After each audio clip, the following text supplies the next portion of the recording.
नमस्कार मित्रांनो. OSS knowledge point या आपल्या युट्यूब प्लॅटफॉर्मवर सर्वांचं स्वागत आहे. आज आपण एमपीएससी प्रीलियम 2020 या एक्झाम मधला पॉलिटी हा सेक्शन पुन्हा एकदा त्याचा अनालिसिस करणार आहे. अनालिसिस इन द सेन्स हा टॉपिक, त्यावरती आलेले सर्व जे प्रश्न आहेत त्याच्यावरती डिस्कशन करू, जेणेकरून त्यातनं काही क्वेश्चन्स रिपीट्स वगैरे होऊ शकतात. त्या दृष्टिकोनातनं पूर्ण पीवायक्यू थ्रू प्रिव्हियस इयर जे क्वेश्चन्स आहेत त्याच्या थ्रू पॉलिटीची रिव्हिजन करणे. 2023 पासून 2013 पर्यंत असं रिव्हर्स आपण जाणार आहे. सर्व पॉलिटीचं डिस्कशन घेऊन त्यातनं जे हाय यिल्डिंग टॉपिक आहेत की ज्यावर मॅक्सिमम क्वेश्चन्स येतात दरवर्षी, ते टॉपिक्स आपले रिवाईज होतील. यात कुठलाही माझा हेतू न प्रेडिक्शन करणे ना काही आहे. कोणी प्रेडिक्ट करू शकत नाही आयोगाला. आयोग शेवटी सुप्रीम आहे. आपला उद्देश आहे की पॉलिटीचं व्यवस्थित रिव्हिजन करणे आणि वारंवार येणारे टॉपिक जे आहेत त्याचे रिव्हिजन करणं. पुन्हा एकदा आपलं युट्यूब चॅनल नवीन आहे, त्यामुळे जास्तीत जास्त लोकांपर्यंत ते शेअर करा, सबस्क्राईब करा, बेल आयकॉनही प्रेस करून ठेवा, जेणेकरून नवीन येणारे व्हिडिओ तुमच्यापर्यंत पोहोचत राहतील. काही सजेशन्स असतील तर कमेंट थ्रू कमेंट करा नक्की. ठीक आहे, तर आता सुरू करू आजचं डिस्कशन. एमपीएससी प्रिलियम 2020 त्याच्यामध्ये बघा 71 पासून ते 85 पर्यंत 15 क्वेश्चन आहेत. साधारण तुम्ही जर विचार केला तर 15 ते 17 क्वेश्चन इन्क्लुडिंग करंट अफेअर जर विचार केला तर दरवर्षी किमान 15 ते 17 क्वेश्चन आहेत. ज्या ठिकाणी कधी वेटेज थोडंफार 2-3 क्वेश्चन कमी झालं ते करंट मध्ये कव्हर झालेले आहे. त्यामुळे ही गोष्ट लक्षात ठेवा. आता बघा, पहिला क्वेश्चन आहे, मंत्रिमंडळ सचिवालयाच्या संदर्भात खालील विधाने विचारात घ्या. त्याच्यामध्ये कोणती विधानं सत्य आहेत त्याच्यावर आपल्याला डिस्कशन करायचं. पहिलं बघा, ते इसवी सन 1950 मध्ये स्थापन करण्यात आले. कॅबिनेट सेक्रेटरी व मंत्रिमंडळ सचिवालय हे ऍक्च्युली स्थापन झालेलं आहे तुमचं 5 सप्टेंबर 1946. हे स्टेटमेंट बऱ्यापैकी लोकांना बरोबर वाटू शकते. आपल्याला फक्त एवढं माहित पाहिजे होती, ही डेट जरी माहित नसली, की हे प्री इंडिपेंडन्सला स्थापन झालेलं आहे आणि ते सुरुवातीला एक्झिक्युटिव्ह काउन्सिल म्हणून ओळखले जायचं. काय म्हणून ओळखलं जायचं? एक्झिक्युटिव्ह काउन्सिल म्हणून. आणि त्या एक्झिक्युटिव्ह काउन्सिलचं नंतर रूपांतर कशात झालेलं आहे? कॅबिनेट सेक्रेटरीमध्ये. पहिलाच ऑप्शन आपल्याला माहिती की इनकरेक्ट आहे. जर तुम्ही ए इलिमिनेट केला तर स्ट्रिक्टली तीनही ऑप्शन मधनं तो ए इलिमिनेट होतो. त्यामुळे एकच पॉईंट इथं आयोगाला अभिप्रेत आहे की कॅबिनेट सेक्रेटरीएट 1950 ला स्थापन झालंय की त्याच्या अगोदर. एवढं जरी माहित असलं तरी बाकी काही माहित नसलं तरी चालेल. ते पंतप्रधानांच्या मार्गदर्शनाखाली काम करते नाही, ते लाईन एजन्सी आहे. हे बरोबर आहे, लाईन एजन्सी आहे किंवा रेखा संघटना आहे. ते केंद्र सरकारमध्ये मुख्य समन्वयक म्हणून कार्य करतं. हे दोन लाईन एजन्सी नाही, तर ते पंतप्रधानांच्या मार्गदर्शनाखाली काम करतं. हे स्टेटमेंट बरोबर आहे आणि केंद्र सरकारचं मुख्य समन्वयक म्हणून आहे. हे 2 पॉईंट बरोबर आहे, बी आणि डी. त्यामुळं ऑप्शन नंबर 3 नंबरचा बरोबर आहे याच्यामध्ये. उत्तर फक्त इथं पहिल्या पॉईंट मध्ये अभिप्रेत. ऍक्च्युली हा क्वेश्चन पुन्हा अशा प्रकारचे क्वेश्चन मेन्सचे टॉपिक्स मध्ये आहेत. सेक्रेटरीएट वगैरे, कॅबिनेट सेक्रेटरीएट असेल तर, पण एखादा क्वेश्चन इकडे प्री मध्ये येऊन जातो. तशा पद्धतीने आलेला हा प्रश्न.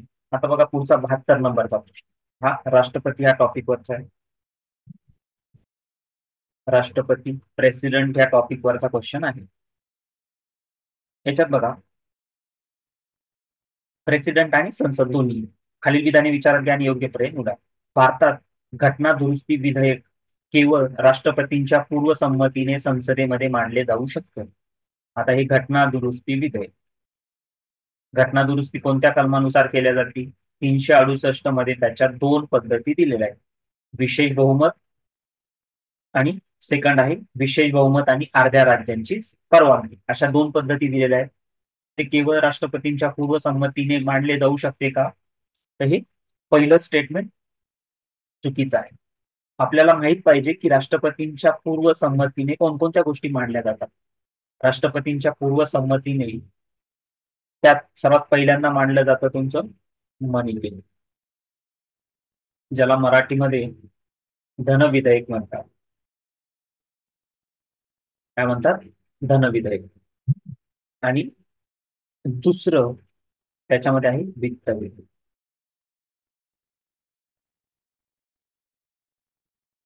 काय दुसरं? वित्त विधेयक. पहिला आहे मनी बिल धन विधेयक आणि दुसरा आहे वित्त बिल. Finance bill. त्याच्यामध्ये 117(1) नुसार फायनान्स बिल आहे. तर या दोन्ही गोष्टी राष्ट्रपतींच्या पूर्वसंमतीने मांडले जातात आणि अजून त्या फक्त लोकसभेतच मांडल्या जातात. फक्त लोकसभेत मांडल्या जातात आणि राष्ट्रपतींच्या पूर्वसंमतीने मांडल्या जातात. त्यामुळं पहिलं विधान चुकीचं आहे. घटनादुरुस्ती विधेयक राष्ट्रपतींच्या पूर्वसंमतीने मांडलं जात नाही. हे दोनच आहे, धन विधेयक आणि वित्त विधेयक 117 नुसार आणि धन विधेयक तुमचे. दुसरं, अमेरिकेत प्रत्येक घटनादुरुस्तीत किमान 2/3 घटक राज्यांच्या विधिमंडळाद्वारे मान्यता मिळणे आवश्यक आहे. 2/3 राज्यांच्या विधिमंडळाद्वारे. आता ही स्टेटमेंट इथं सेल्फ एक्सप्लेनेटरी, तर प्रत्येक घटना दुरुस्तीस किमान 203 राज्य विधिमंडळांनी, या शब्दामुळे हे चुकीचं आहे. जरी तुम्हाला लॉजिक नसेल लागत तर सिंपल आहे. पहिलं ए चुकीचं आहे, तर ए मुळे किती ऑप्शन इलिमिनेट होतात? 2 ऑप्शन इलिमिनेट होतात. आता विषय राहिला बी, सीडी आणि सीडी. म्हणजे सीडी तर बरोबर आहे, विषय फक्त बीचा आहे. बी जर तुम्ही केअरफुली वाचलं तरी त्याच्यातनं लक्षात येतं की 203 राज्य विधिमंडळ अशी काही परमिशन लागत नाही. आपल्या इथं विशेष बहुमतामध्ये 1/2 लागतो. पण त्याच्यात त्यांनी म्हटलं प्रत्येक घटना जो ते थोडं एक्स्ट्रीम स्टेटमेंट वाटतं. तुम्ही इंग्लिशमध्ये वाचलं, every constitutional amendment must ratified by at least 2/3 of the state legislature. त्यातनं तुम्ही त्याला एक्स्ट्रीम असल्यामुळे इलिमिनेट करू शकता. ठीक ठीक आहे. किंवा 2 ऑप्शन घेऊन जाऊ शकता, आता सीडी किंवा बीसीडी, डिपेंड. पण बी ही चुकीचं आहे, सी आणि डी बरोबर आहे. आता याच्यात एकदा वाचून घेऊ. स्वित्झर्लंडमध्ये राज्य घटनांमध्ये केलेला बदल सर्व मताचा अवलंब केल्याशिवाय अंमलात येऊ शकत नाही. म्हणजे तिथं काय गरज आहे? रेफरंडमची गरज असते बो, असं म्हटलंय. हे स्टेटमेंट बरोबर आहे. माहित असणं गरजेचं नाही, कारण की बाकी इलिमिनेशन मधनं ते लक्षात येतं. ऑस्ट्रेलियात राज्यघटनेमध्ये बदल केवळ दोन्ही सभागृहांनी पूर्ण बहुमताने केलेल्या कायद्याद्वारे करण्यात येतो. हेही बरोबर आहे, हेही बरोबर आहे. ठीक आहे. आता हे जे सार्वभौमत आहे, हे प्रत्यक्ष लोकशाहीचं टूल आहे. प्रत्यक्ष लोकशाहीमध्ये 4 गोष्टी वापरल्या जातात. एक आहे रेफरंडम, 2 आहे प्लेबिसी, 3 आहे रिकॉल आणि रेफरंडम. अशा 4 पद्धतीतनं तुमचं काय केलं जातं? प्रत्यक्ष लोकशाही एक्झरसाईज केल्या जाते. त्यातलं एक रेफरंडम आहे, जे स्वित्झर्लंडमध्ये वापरले जातं. ठीक आहे. त्याच्यानंतर आता इथं आपण जे बघितलं, धन विधेयक 1 आणि वित्त विधेयक 2, वित्त विधेयक 1, अजून एक विषय उरतो, तो म्हणजे वित्त विधेयक 2. जे वित्त विधेयक 2 आहे, वित्त विधेयक 2. आता या वित्त विधेयक 2 मध्ये सुद्धा ज्यावेळेस बिल मांडायचं असेल त्यावेळेस पूर्ण संमती लागत नाही. पण ज्यावेळेस बिल कन्सिडरेशन स्टेजला असेल, ज्यावेळेस बिल कन्सिडरेशन स्टेजला असेल, त्यावेळेस काय लागतं? तुमचं राष्ट्रपतीची परवानगी लागते. त्याच्यानंतर बघा, राष्ट्रपतींच्या पूर्वसंमतीमध्ये अजून एका ठिकाणी राष्ट्रपतीची पूर्वसंमती लागते, ते म्हणजे नवीन राज्याची निर्मिती. नवीन नवीन राज्यांची निर्मिती. नवीन राज्यांची निर्मिती या 3 केसमध्ये काय लागतं मित्रांनो? राष्ट्रपतीची पूर्वसंमती लागते. अदरवाईज बाकी ठिकाणी लागत नाही. या 3ही केसेस लक्षात ठेवायचा: मनी बिल, वित्त विधेयक 1 आणि नवीन राज्यांची निर्मिती. पूर्वसंमती गरजेची असते. ठीक आहे. आता बघा, नेक्स्ट आहे तुमचं 73 नंबरचा क्वेश्चन, लोकसभेच्या सभापतींसंबंधी. जर बघितलं आपण दोनही क्वेश्चन पार्लमेंटवरचे, पार्लमेंट आणि काही पार्ट राष्ट्रपती. दरवर्षी फ्रिक्वेंट आहे पार्लमेंट, न्याय व्यवस्था, असे काही पॉईंट आहेत की त्याच्यावरती क्वेश्चन नेहमी रिपीट होणार आहे. त्यामुळे हे पॉईंट व्यवस्थित माहित असणं पाहिजे. आता आपण याच्यातनं डिस्कशन घेतोय म्हणजे याच्यात हे काय करतोय आपण, याच्यामध्ये काही प्रेडिक्शन वगैरे करत नाही आपण. सिंपल आपण ते टॉपिक चांगले रिवाइज करून घेतात, त्यातले जे काही खास खळगे असेल ते क्लिअर व्हावे, जेणेकरून समोर आलेला क्वेश्चन पुढच्या वेळेस चुकणार नाही. ठीक आहे. एवढंच आपला त्याच्यातला उद्देश आहे. अनालिसिस करणे म्हणजे असं काही वेगळा जावई शोध आपण लावत नाही आहे. सिंपल. त्याच्यात बघा, लोकसभेच्या सभापतींसंबंधीचा हा हे काय तुमचा क्वेश्चन आहे. त्यांचे वेतन आणि भत्ते भारताच्या संचित निधीवर भारित असतात. इंग्लिशमध्ये जर विचार केला आपण त्याला म्हणतात charge on consolidated fund of India. आता तुम्हाला हे माहित पाहिजे की जो भारताचा संचित निधी आहे, हा संचित निधी कलम नंबर 266(1) मध्ये दिलेला. त्याच्यात क्लिअरली म्हटलंय की संसद कायद्याद्वारे असा निधी तयार करेल. संसदेवरती जबाबदारी 266(1) नुसार. जो पब्लिक अकाउंट ऑफ इंडिया असतो, तो 266(3) नुसार संसदच तयार करेल आणि त्याच्यामध्ये सिंपल ही बास्केट आहे. या बास्केटमध्ये सरकारकडे जमा होणारा सर्व पैसा इथे जमा होतो. सरकारला खर्च करताना त्याच बास्केटमधनं सरकार पैसा काढत असते. तर लोकसभेच्या सभापतींचे वेतन वगैरे त्याच्यात आहे का? यस आहे. हे सर्व त्यांचे वेतन आणि भत्ते, सभापतींचे वेतन आणि भत्ते कशात दिलेले आहे?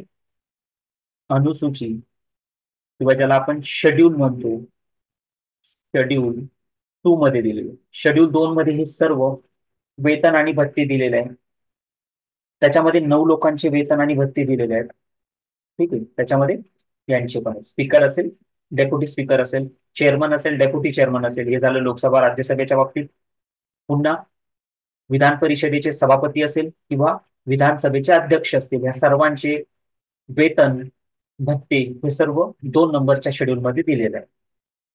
आता आपण जर विचार केला संसदेच्या बाबतीत लोकसभेच्या सभापतींबाबत, तर त्याच्या संबंधी एक कायदा आहे. त्याच्या संबंधीचा कायदा, त्या कायद्याचं नाव काय? तर त्या कायद्याचं नाव आहे salaries, salaries allowances, salary allowances and pension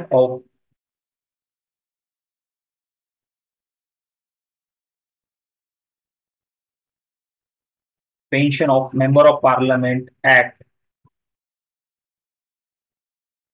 1954. Salaries, allowances and pension of the member of parliament act 1954. त्या कायद्यात ते सर्व दिलेल्या बाबी आहेत आणि संसदेवर भारित आहेत. चार्ज फ्रॉम आणि एक्सपेंडिचर ड्रॉन फ्रॉम, दोन गोष्टी असतात. जे भारित खर्च असतात ते दरवर्षी लोकसभेमध्ये किंवा संसदेमध्ये त्याच्यावर वोटिंग केल्या जात नाही. ठीक आहे. त्याच्यानंतर त्यास किंवा तिला समान मत विभागणी शिवाय मत देता येत नाही. जर आपण कलम नंबर 100चा विचार केला, कलम नंबर 100 हा मतदानासंबंधी किंवा सभागृहात होणाऱ्या वोटिंग संबंधी आहे. सर्वच गोष्टी ज्या असतात सभागृहात चर्चेल्या जातात, त्याच्यावर मतदान घेतल्या जातात मोस्ट ऑफ द गोष्टींवरती. आणि अशा प्रत्येक केसमध्ये लोकसभेचा सभापती हा पहिल्या इन्स्टंटला वोटिंग करत नसतो. हा ज्यावेळेस दोन गोष्टी टाय होतात, त्या मुद्द्यावरती दोन्ही बाजूंनी मतदान केल्यानंतर तिथं टाय झालाय, इक्वल झालाय, अशा केसमध्ये काय करतो? फायनल मत करतो, मतदान करतो. त्याला आपण कास्टिंग वोट म्हणतो. त्याला म्हणतो कास्टिंग वोट किंवा निर्णायक मत. कास्टिंग वोट किंवा निर्णायक मत. आणि कास्टिंग वोट किंवा निर्णायक मत दिल्यानंतर तो किडा सुटायला किंवा तो रेड लॉक सुटायला मदत होती. त्यामुळे मग आता इथं जर विचार केला आपण तर पहिला स्टेटमेंट बरोबर आहे. त्याला ते समान मत विभागणीशिवाय मत देता येत नाही. दुसरंही स्टेटमेंट बरोबर आहे, ए बी बरोबर. इथे ए नाहीये म्हणजे हा ऑप्शन कट झाला. इथे ए बी आहे, इथे सर्व ठीक. एकच ऑप्शन आतापर्यंत येईल नाही. तर तिसरं स्टेटमेंट कन्सिडर करा. तिसऱ्या स्टेटमेंट मध्ये काय मित्रांनो? त्यास तिला सभागृहात हजर राहून मतदान करणाऱ्या सदस्यांच्या बहुमताने पारित केलेल्या ठरावाद्वारे पदावरून दूर करता येते. इंग्लिशमध्ये वाचू. He or she can be removed by resolution passed by the majority of the member present and voting in the house. आता याच्यात काय आहे बघा, इथं लक्षात घ्या की सी नंबरचं स्टेटमेंट जे आहे तर ते चूक आहे की बरोबर आहे. तर जर सी नंबरच्या स्टेटमेंटचा विचार केला तर हे स्टेटमेंट बेसिकली चूक आहे. आता कुठे चूक आहे? किती छोट्या शब्दांमध्ये त्याच्यात त्याला ठेवलेले किंवा त्याच्यामध्ये बदल केले बघा. जेव्हा त्यांना पदावरून दूर केल्या जातात तेव्हा त्यास तिला सभागृहात हजर राहून मतदान करणाऱ्या सदस्यांच्या नाही, ऑल द देन मेंबर. त्याला जर आपण लिहिलं इंग्लिशमध्ये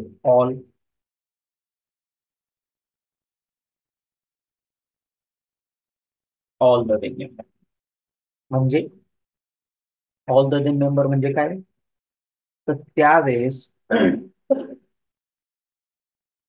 त्यावेळेस उपस्थित असणाऱ्या सभागृहात जे काही जेवढे सदस्य आहेत त्यावेळेचे, म्हणजे अपात्रता सोडून, कोणाचं निधन झालेलं आहे, डिस्क्वालिफिकेशन झालंय, हे सर्व सोडून ऑल द देन मेंबर आहे. त्यावेळेची जी स्ट्रेंथ आहे तिच्या बहुमतात. ठीक आहे. त्या ठरावाद्वारे ज्याला आपण प्रभावी बहुमत म्हणतो, ज्याला आपण काय म्हणतोय? प्रभावी बहुमत किंवा इंग्लिशमध्ये इफेक्टिव्ह स्ट्रेंथ. तर त्याला इफेक्टिव्ह स्ट्रेंथद्वारे रिमूव्ह केला जातो. म्हणजे लोकसभेच्या तत्कालीन सदस्य संख्येच्या बहुमताने पारित केलेल्या ठरावाद्वारे त्याला पदावरून दूर केल्या जातो. आलं लक्षात? त्याच्यानंतर त्याचे तिचे स्थान उपपंतप्रधानांपेक्षा वरचे असते. ह्या केसमध्ये हाही ऑप्शन रॉंग आहे. जर तुम्ही विचार केला लोकसभा सभापतीचं, तर त्याचं लोकेशन ऑर्डर ऑफ प्रेसिडेन्स मध्ये किंवा दर्जा तालिकेमध्ये 6व्या नंबरचे. 6 नंबरला सर्वोच्च न्यायालयाचे मुख्य न्यायाधीश, चीफ जस्टिस ऑफ इंडिया आणि LSचे सभापती, या 2 लोकांचा तिथं समावेश. ठीक आहे. लोकसभेचे सभापती आणि मुख्य न्यायाधीश हे दोन्ही 6 नंबरला आहेत. आपल्याला माहिती आहे सिक्वेन्स. पहिली 1 नंबरला कोणी प्रेसिडेंट असेल, 2 नंबर उपराष्ट्रपती असेल, 3 नंबर पंतप्रधान असेल, 4 नंबर राज्यपाल त्यांच्या स्वतःच्या राज्यामध्ये राज्यपाल, 5 नंबर पूर्व राष्ट्रपती, 5A मध्ये उपपंतप्रधान आणि मग 6 मध्ये मुख्य न्यायाधीश आणि लोकसभेचे सभापती. त्यामुळे त्यांचे स्थान उपपंतप्रधानांपेक्षा वरचे आहे. चूक. उपपंतप्रधान कोणत्या याच्यात आहे? 5A मध्ये. ठीक आहे. 5A मध्ये उपपंतप्रधानांचा समावेश येतो मित्रांनो. अशा पद्धतीने पूर्ण लोकसभा सभापती संबंधीचा आहे. याच्यात लक्षात ठेवा, शब्द किती छोटा इथं, प्रभावी बहुमत. सभागृहात हजर राहणाऱ्या नाही तर तत्कालीन सभागृहाच्या सदस्य संख्येच्या विशेष बहुमताने त्यांना पदावरून दूर केला, तर ज्याला प्रभावी बहुमत किंवा इफेक्टिव्ह स्ट्रेंथ म्हणतात. या पॉईंटवरती पूर्ण क्वेश्चन आहे. तर तुम्हाला सी करे माहित असतं की सी चुकीचा आहे. सी चुकीचा आहे तर डायरेक्टली 3 ऑप्शन इलिमिनेट होतात, 1, 2 आणि 3. डायरेक्ट 3 ऑप्शन क्लिअरली तुम्ही इलिमिनेट करू शकले असते. बघा एवढं क्लिअर क्वेश्चन होतात. काही याच्यातनं आयोगाला जो पॉईंट टेस्ट करायचा आहे किंवा एखाद्या पॉईंटवरती पूर्ण क्वेश्चन तो सॉल्व्ह होत असतो. त्या गोष्टी लक्षात ठेवा. त्याच्यानंतर पुढचा प्रश्न आहे आता 74 नंबरचा प्रश्न. जर 74 नंबरचा प्रश्न विचार केला तर त्यांनी विचारलंय खालीपैकी कोणतं नॉट करेक्टली मॅच, कोणती जोडी योग्य जुळत नाही. योग्य जुळत नाही अशी जोडी त्यांना सांगायची. हे ऍक्च्युली लोकसभेतील आयुध आहे. लोकसभेतील आयुधे आहेत त्याला, किंवा टूल्स म्हणतात, की ज्या टूल्सचा वापर करून वेगवेगळे सदस्य सभागृहात कामकाजात भाग घेऊ शकतात. पहिलं आहे तुमचं लक्षवेधी सूचना. काय पहिलं? लक्षवेधी सूचना, ज्याला इंग्लिशमध्ये आपण कॉलिंग अटेन्शन मोशन म्हणतो. काय या कॉलिंग अटेन्शन मोशनचं महत्व? तातडीच्या सार्वजनिक दृष्ट्या महत्वाच्या बाबींकडे मंत्र्यांचे लक्ष वेधणे. कोणाचे लक्ष वेधणे? मंत्र्यांचे लक्ष वेधणे. तातडीच्या आणि सार्वजनिक महत्वाच्या दृष्टीच्या बाबींकडे मंत्र्यांचे लक्ष वेधणे. बरोबर आहे का हे? यस, बरोबर आहे. याचा वापर, लक्षवेधीचा वापर 1954 पासून केला जातोय. त्याच्यानंतर हे इंडियन इनोव्हेशन आहे. काय ते? इंडियन इनोव्हेशन आहे. 1954 पासून त्याचा वापर होतोय. प्लस ते भारतीय संसदीय परंपरेमध्ये वापर त्याचा सुरुवात केलेला आहे. तातडीच्या आणि सार्वजनिक दृष्ट्या बाबींकडे मंत्र्यांच्या लक्ष वेधणे हा त्याचा पहिला मुद्दा आहे. दुसरं स्थगन प्रस्ताव, आणि त्याला आपण इंग्लिशमध्ये म्हणतो ऍडजॉर्नमेंट मोशन. स्थगन प्रस्ताव किंवा ऍडजॉर्नमेंट मोशन. काय? To adjourn the house before the expiry of time, किंवा सभागृह मुदत वेळ संपण्यापूर्वी स्थगित करणे. बी ऑप्शन नॉट करेक्ट, योग्य जोडी नाही. ए करेक्ट आहे. तर तुम्ही ए जर इथं केला इलिमिनेट, ए जर बरोबर आहे असं जर म्हटले तुम्ही, तर क्लिअरली तुम्हाला लक्षात येतं तिथं 3 ऑप्शन इलिमिनेट होतात. किंवा बी चुकीचा म्हटला तर बी याच्यात नाही, हा ऑप्शन कट होतो आणि लास्ट ऑप्शन कट होतो, कारण की त्यांनी अयोग्य विचारले ना. योग्य जोडी जुळत नाही. बी 1 आणि 3 नंबरच्या ऑप्शन मध्ये. आता बी स्थगन प्रस्ताव किंवा ऍडजॉर्नमेंट मोशन म्हणजे काय? सभागृह मुदत संपण्यापूर्वी स्थगित करणं आहे का? नाही. ज्यावेळेस सभागृहाची कारवाई सॉरी ज्यावेळेस एखाद्या विशिष्ट बाबीवर किंवा मुद्द्यावर सभागृहाचं लक्ष वेधणे, इथं कोणाचं लक्ष वेधायचंय? सभागृहाचे लक्ष वेधायचे. मागच्या केसमध्ये काय? तातडीच्या आणि सार्वजनिक दृष्ट्या महत्वाच्या बाबींकडे मंत्र्याचे लक्ष वेधणे. तातडीच्या आणि सार्वजनिक दृष्ट्या महत्वाच्या बाबींकडे पहिल्या केसमध्ये लक्षवेधीमध्ये मंत्र्यांचं लक्ष नाही. स्थगन प्रस्ताव किंवा ऍडजॉर्नमेंट मोशन मध्ये तातडीच्या सार्वजनिकदृष्ट्या महत्वाच्या बाबींमध्ये सभागृहाचे लक्ष वेधायचे. आणि हे स्थगन प्रस्ताव मांडताना किंवा ऍडजॉर्नमेंट मोशन मांडताना साधारण 50 सदस्यांचा सपोर्ट लागतो. 50 सदस्यांनी सही केलेलं पत्र किंवा सपोर्ट हा सभापतींकडे ठेवायचा. त्यानंतर ते स्थगन प्रस्ताव मांडता येतो, ही त्यातली महत्वाची बाब आहे. त्याच्यानंतर जर तुम्ही पुढचा विचार केला, हक्कभंग प्रस्ताव, आणि या स्थगन प्रस्तावामध्ये कुठल्याही पद्धतीने हक्कभंगाचा किंवा विशेषाधिकाराचा प्रश्न विचारता येत नाही स्थगन प्रस्तावामध्ये, हे एक लक्षात ठेवा. सी नंबर आहे, हक्कभंग प्रस्ताव म्हणजे काय? सभागृहाची कारवाई कामकाज पद्धती जेव्हा नियमानुसार चालत नसेल तर त्याकडे सभापतींचे लक्ष वेधणे हे नाही होत. त्याच्यामध्ये त्याच्यात काय असतं, हक्कभंग प्रस्ताव किंवा ज्याला प्रिव्हिलेज मोशन म्हणतात, हे सर्व 105 कलमामध्ये याच्या संबंधीच्या बाबी आहेत. एखाद्या मंत्र्याने एखाद्या मुद्द्याबाबत एखादी माहिती दडवून ठेवलेली आहे किंवा चुकीची माहिती दिली आहे आणि त्या माहिती दिल्यामुळे सभागृहाचे किंवा एक किंवा अधिक सदस्यांच्या विशेषाधिकारांचा भंग झालेला आहे. म्हणजे मंत्र्यांचं काम काय असतं? सभागृहाला माहिती देणे. सभागृहातील एखादा सदस्य, एखादा खासदार किंवा आमदार, विधानसभेच्या केसमध्ये आमदार आणि खासदार ज्यावेळेस कार्यकारी यंत्रणेला टेम्पररी एक्झिक्युटिव्ह किंवा जे पॉलिटिकल एक्झिक्युटिव्ह आहे त्यांना प्रश्न विचारतात, म्हणजे काय की त्या एक्झिक्युटिव्हवर कंट्रोल ठेवण्याचं काम संसद करत असते. आणि ते कंट्रोल करत असताना, त्यांच्यावर नियंत्रण करत असताना कुठल्या पद्धतीने मंत्र्यांनी जर खोटी माहिती दिली, माहिती दडवून ठेवली, दिलीच नाही, तर त्या केसमध्ये हक्कभंग प्रस्ताव आणला जातो. हक्कभंग प्रस्ताव सभागृहाचाही अवमान झाला म्हणून आणि त्या सदस्याला खोटी माहिती दिली म्हणून दोन्ही केसमध्ये आणल्या जाऊ शकते. ठीक आहे, त्यामुळे 3 नंबरचाही मुद्दा हा सी चुकीचा आहे, बी ही चुकीचा आहे. आता हरकतीचा शेवटचा ऑप्शन, हरकतीचा मुद्दा किंवा ज्याला आपण काय म्हणतो, पॉइंट ऑफ ऑर्डर म्हणतो. हरकतीचा मुद्दा म्हणजे पॉइंट ऑफ ऑर्डर काय असतं, किंवा ज्याला औचित्य प्रश्न सुद्धा म्हणतात. ते आता अजून हे ना मराठी ट्रान्सलेशन वेगवेगळ्या पुस्तकांमध्ये वेगवेगळं दिसतं तुम्हाला. त्याला औचित्य प्रश्न सुद्धा म्हणतात. हरकतीचा मुद्दा, औचित्य प्रश्न किंवा point of order. What is mean by? सभागृहाचे कामकाज सामान्य नियमांचे पालन न करता चालवले जात असेल तर हरकतीचा मुद्दा म्हणजे काय? सभागृहाचे कामकाज नॉर्मली सामान्य नियमांचे पालन न करता चालवले जात असेल तर त्याला आपण हरकतीचा मुद्दा त्यावेळेस उचलल्या जातो. सभागृहाचे किंवा सभापतींचे त्याच्याकडे लक्ष वेधल्या जातात point of order. Not according to rules और according to code of conduct, rules of procedure नुसार जर सभागृह चालत नसेल तर सभागृहाचं किंवा सभापतींचं लक्ष त्याकडे वेधल्या जाणं म्हणजे काय? हरकतीचा मुद्दा मित्रांनो. Privilege motion, sorry, point of order. तो तीनही मुद्दे खालचे चुकीचे आहे, त्यामुळे ऑप्शन नंबर 3 हा त्याचं उत्तर आहे. इनकरेक्ट विचारलं तर फक्त ए करेक्ट आहे. जर तुम्हाला एवढं माहिती की ए करेक्ट आहे आणि त्यांनी विचारलं योग्य जोड्यात जुळत नाही, तर डायरेक्टली 3 ऑप्शन इलिमिनेट होते मित्रांनो. बघा इथे क्वेश्चन इझिली सॉल्व्ह होतं. खूप सर्वच माहित असणं नाही, पण जे काही महत्वाच्या मोशन आहे जसं कॉलिंग अटेन्शन मोशन, तिथं एकच आहे की मंत्र्याचे आहे की सभागृहाचे. हे कन्फ्युजन जर तुमचं क्लिअर असेल तर विषय संपतो. त्याच्यानंतर आता पुढचं 75 नंबरचा क्वेश्चन, पुन्हा राष्ट्रपतींवरचा टॉपिक आहे. 75 नंबरचा क्वेश्चन, त्याच्यामध्ये बघा, राष्ट्रपतींच्या शिफारशीशिवाय नवीन राज्यांची निर्मिती विधेयक संसदेच्या कोणत्याही सभागृहात मांडले जाऊ शकत नाही. ठीक आहे, राष्ट्रपतींच्या शिफारशी. ऑलरेडी मी बोललोय 3 केसमध्ये शिफारस लागतील. पहिलं आहे तुमचं धन विधेयक, दुसरं आहे तुमचं वित्त विधेयक 1, जे 117(1) मध्ये आहे,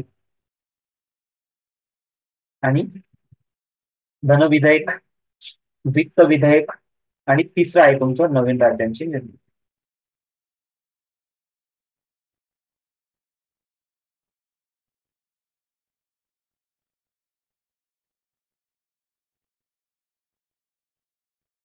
धन विधेयक, वित्त विधेयक आणि नवीन राज्यांची निर्मिती, या 3 केसमध्ये, त्या तीनही केसमध्ये काय केलं जातं मित्रांनो?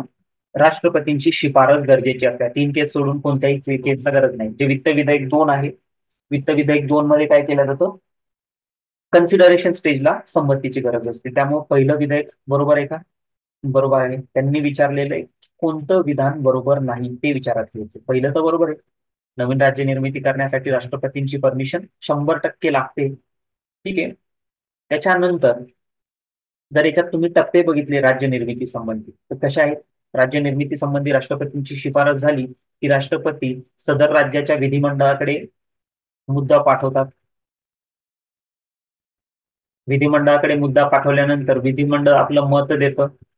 ते मत काही असू शकते, एक तर होकार असू शकते किंवा नकार असू शकते. त्याच्यावर राष्ट्रपतींचा फरक पडत नाही त्यांना, राष्ट्रपतींना. तो होकार किंवा नकार ते सभागृहाचं मत ऐकून घेतल्यानंतर सदर मुद्दा सरकारकडे जातो. सरकार त्याच्यावरती विधेयक बनवतं. राज्य पुनर्रचना विधेयक बनवले जातात. ते विधेयक संसदेमध्ये जातं. ते विधेयक संसदेने पारित केल्यानंतर ते विधेयक संसदेने पारित केल्यानंतर त्याचा काय तयार होतो? कायदा तयार. आणि तो कायदा तयार झाल्यावर नवीन राज्याची निर्मिती होते.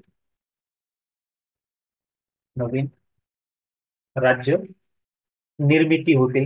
आणि याला कुठल्याही पद्धतीने घटना दुरुस्ती समजल्या जात नाही. 368 नुसार ही कुठल्याही पद्धतीची घटना दुरुस्ती नाही, राष्ट्रपतींच्या शिफारशीशिवाय मांडल्या जात नाही. हा क्रम आहे राज्य निर्मितीचा. दुसरं विधेयक बघा, राष्ट्रपतीने असे विधेयक संसदेत मांडण्यापूर्वी विशिष्ट कालावधीमध्ये संबंधित राज्य विधिमंडळाने आपले विचार मांडावेत यासाठी पाठवले पाहिजे. राष्ट्रपतीने असे विधेयक संसदेत मांडण्यापूर्वी विशिष्ट कालावधीमध्ये राज्य विधिमंडळाने आपले मत विचार मांडावे यासाठी पाठवणं गरजेचं आहे का? बरोबर आहे. पण ते मत राष्ट्रपतींवर बंधनकारक नाही.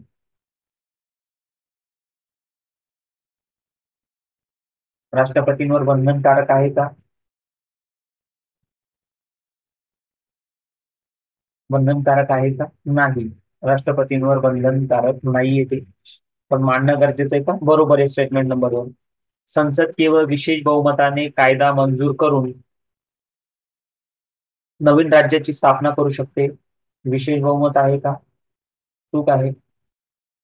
हे काय? साध्या बहुमताने.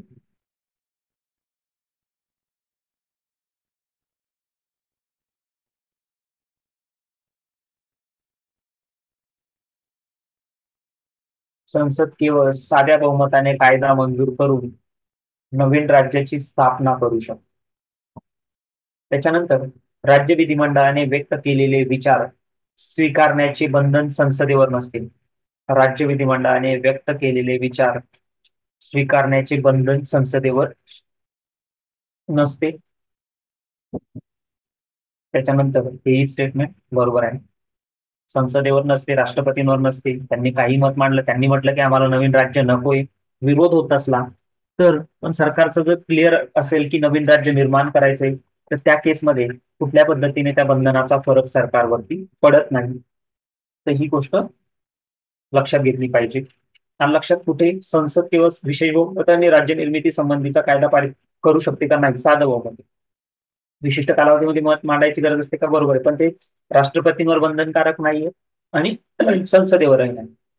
आणि राज्य निर्मिती संबंधी शिफारस लागते का? लागते. बघा, बेसिक प्रश्न आहे. तेवढं क्लॅरिफिकेशन तुम्हाला पाहिजे की कोणकोणत्या केसमध्ये असतं.